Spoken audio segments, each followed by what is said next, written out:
साथियों नमस्कार। 2 दिन से आप लोगों के बीच में जो उत्साह का वातावरण है, जो उम्मीद जागी है कि आपके साथ हो रहा अन्याय खत्म हो सकता है और खत्म कराया जा सकता है, यह एक अच्छी बात है। आपके अंदर जो उत्साह दिखाई दे रहा है, उससे यह भी महसूस होता है कि आप लोग संघर्ष के महत्व को समझने लगे हैं और समझ रहे हैं।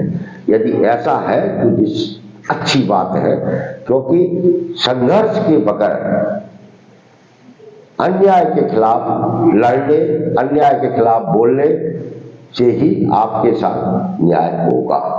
इसलिए संघर्ष का सबसे बड़ा महत्व होता है। यदि आप लड़ेंगे नहीं तो फिर आप जीतेंगे भी नहीं। हमारे धर्म ग्रंथ हमको अन्याय के खिलाफ लड़ने की प्रेरणा देते हैं। हम अपने धर्म को ही आधार बनाकर अपने साथ हो रहे अन्याय के खिलाफ बोलने लगे तो हमारी जीत निश्चित है। महाभारत हमारे क्या सिखाता है? महाभारत क्यों हुआ था? महाभारत भी एक अन्याय था। उस अन्याय के खिलाफ लड़ा गया। दुर्योधन से पांडव क्या मांग रहे थे? 5 ही गांव मांग रहे थे ना, वो नहीं दिए उसने। नतीजा क्या हुआ? सब कुछ नष्ट। दुर्योधन का पूरा, कौरवों का पूरा तामझाम, रियासत, सारा साम्राज्य खत्म। युद्ध हुआ, वो हारे, मरे। तो वो दुष्ट थे, अन्याय कर रहे थे, वो अत्याचारी थे, इसलिए लड़ना पड़ा।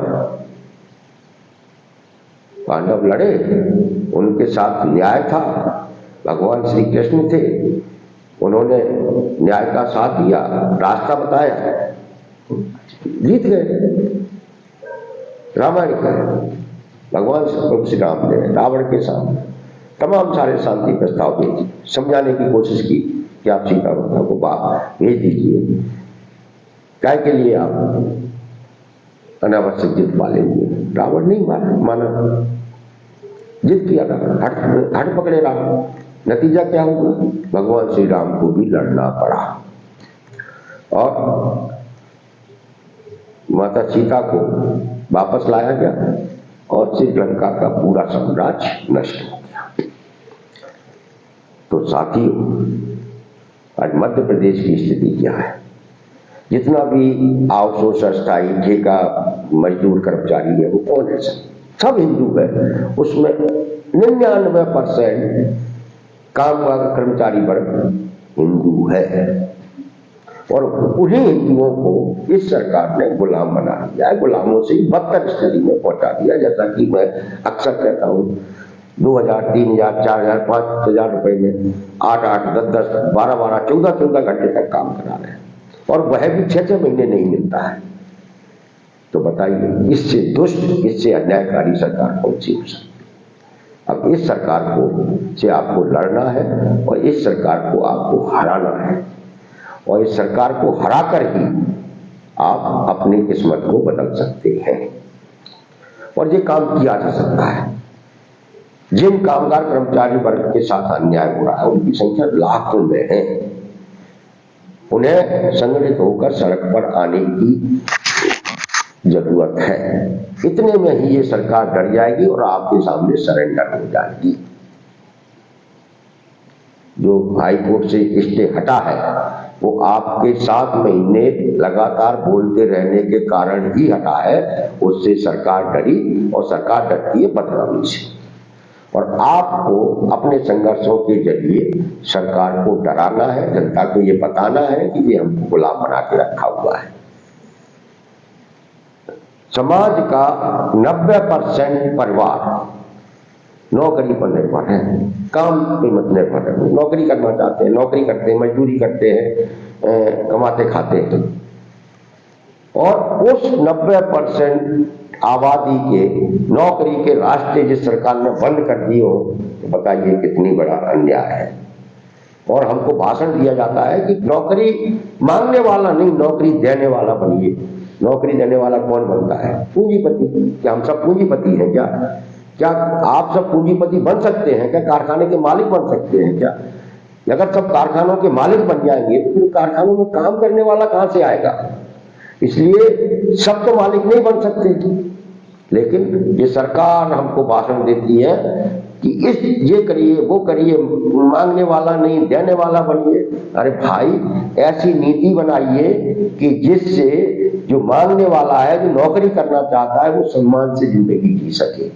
और सम्मान से जिंदगी वो तब जी सकेगा जब उसके रोजगार में सुरक्षा होगी और सम्मानजनक वेतन मिल रहा होगा। तो सरकार को क्या चाहिए? सरकार को चाहिए कि हर 5 साल में न्यूनतम वेतन को रिवाइज करे। जो लोग जहां नौकरी पे लग जाए उसकी नौकरी स्थायी हो जाए, ये काम सरकार को करना है। लेकिन ये काम सरकार ने करने की बजाय हमें उपदेश देती है कि मांगने वाला नहीं, देने वाला बनिए। ये क्या है? ये हम सबको बेवकूफ बनाने की के भाषण है। इस सरकार ने सबसे सुरक्षित और सबसे महत्वपूर्ण नौकरी होती है सरकारी सेक्टर की। हर माँ बाप चाहता है कि उसके घर का बच्चा एक सरकारी नौकरी में पहुंच जाए तो उसका परिवार सुधर जाएगा। ये हर माँ बाप का सपना होता है। हर कोई चाहता है कि उसके परिवार का एक सदस्य सरकारी नौकरी में लग जाए। और कोई ये नहीं चाहता कि उसका सरकारी नौकरी में पहुंच के वो कलेक्टर बन जाए, एसडीएम बन जाए, तहसीलदार बन जाए। ये भी नहीं चाहता। वो छोटी सी नौकरी चाहता है कि मास्टर बन जाए, पटवारी बन जाए, क्लर्क बन जाए, कंप्यूटर ऑपरेटर बन जाए। अगर कम पढ़ा लिखा है, गरीब है, तो कहीं चौकीदार बन जाए, कहीं व्रत बन जाए, कहीं सफाई कर्मी बन जाए, कहीं वाहन चालक बन जाए। ये छोटे से सपने हैं सरकारी दफ्तर में, सरकारी नौकरी, समाज के बड़े हिस्से के। इस सरकार ने क्या किया? पूरा सरकारी सेक्टर तहस नहस कर दिया, उसको बर्बाद कर दिया। सरकारी नौकरी पूरी तरीके से खत्म कर दी। 20 साल में चपरासी की नौकरी मध्य प्रदेश की सरकार ने दे दी है। क्लास 4 की नौकरी जो सरकार नहीं दे सकती और उपदेश देती है बड़े बड़े। इन्वेस्टर मीट करती है, इन्वेस्टर मीट भी करती है तो उस इन्वेस्टर मीट में इतने करोड़ का निवेश आया, इतने लाख करोड़ का निवेश आया, लेकिन उसमें कभी ये बात नहीं आती कि उसमें जो काम करने वाला मजदूर जाएगा उसे हम 21,000 रुपए न्यूनतम देंगे, 31,000 न्यूनतम वेतन देंगे। ये बात आपने कभी किसी मंत्री या किसी मुख्यमंत्री के भाषण में सुनी? नहीं सुनी। तो साथियों, हमें इस बात को समझना है। हमें अपने धर्म को ही आधार मानकर, हमें अपने धर्म ग्रंथों को अपने सामने रखकर इस अन्यायकारी सरकार के खिलाफ न्याय के लिए लड़ना है। ठीक वैसे ही जैसे भगवान श्री कृष्ण की छत्र छाया में पांडव लड़े थे, जैसे भगवान श्री राम खुद लड़े थे। हमें उम्मीद है कि हम आर पार की लड़ाई की तैयारियां करेंगे और इस सरकार को घुटनों पर लाकर जो हमारा आउटसोर्सर स्थायी कर्मचारी जहां काम कर रहा है वहां उसका संविलियन कराएंगे। निजी क्षेत्र में भी जो ठेका श्रमिक है उसे न्यूनतम 21,000 रुपए मिले। इसके लिए हम व्यापक एकता बनाएंगे और संघर्ष करेंगे। नमस्कार।